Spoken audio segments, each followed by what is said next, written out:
back to my channel. This has been a requested video that I'm doing, a really quick one right now, and it has to do with the Apple Watch Series 6. So this is the latest version. I've got a solo band on here, just in case you guys are wondering. This is a remarkably soft and great band, but we are here to show the emergency features on this watch, and specifically for people that might be disabled or have handicaps or can fall easily, or are in a situation where it's basically an emergency SOS type of situation. Okay, so this is the actual watch face that I've chosen right now. There's different watch faces, but I'm going to go back to this one, and you would basically hold down the crown, and I'll try to show you over here.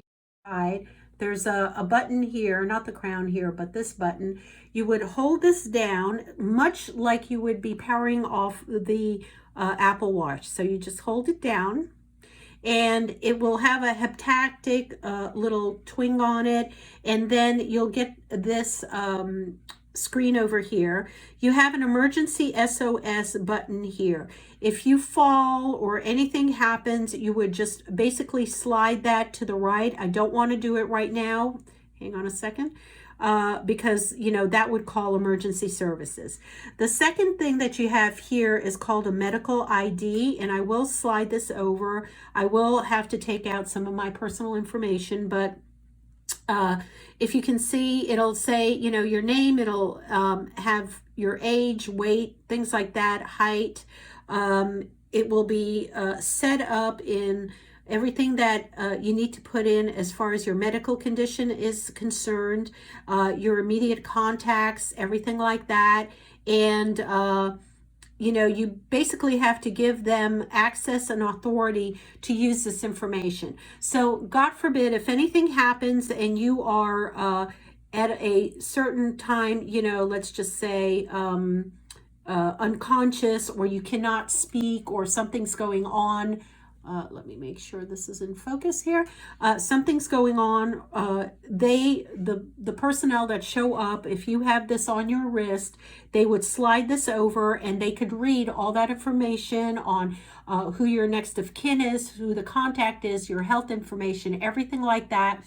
On the Apple Watch app, and I believe through your health ID, you can set up access as to who receives this information, so that if you actually slide this SOS over, they can actually have this medical ID automatically forwarded to the EMS that arrive, or to anybody else that needs to have that information immediately for you. So this watch is supposed to be able to alert. There's another setup on the Apple Watch, and I guess I'll go ahead and record some of that next off of the phone, the actual Apple software program. But there's a way to set it up where this will automatically send the information should something happen to you. The watch has the ability that if you fall, it can detect falling from your wrist movements and how quickly you're falling down and things like that. It also has the ability to check that if you are not moving, let's say you lose consciousness and you're not moving for a certain amount of time, it will automatically call EMS and SOS, EMS, and alert to the fact that you are not moving. So a wonderful device, really good features. I have not used it, thank God, yet. It has not been used, but it will, be hopefully, come in practice and be a safety feature for a lot of you guys that need this ability. Okay, so I'm going to stop the video now. I'm going to try to record off of some software and then conclude the video.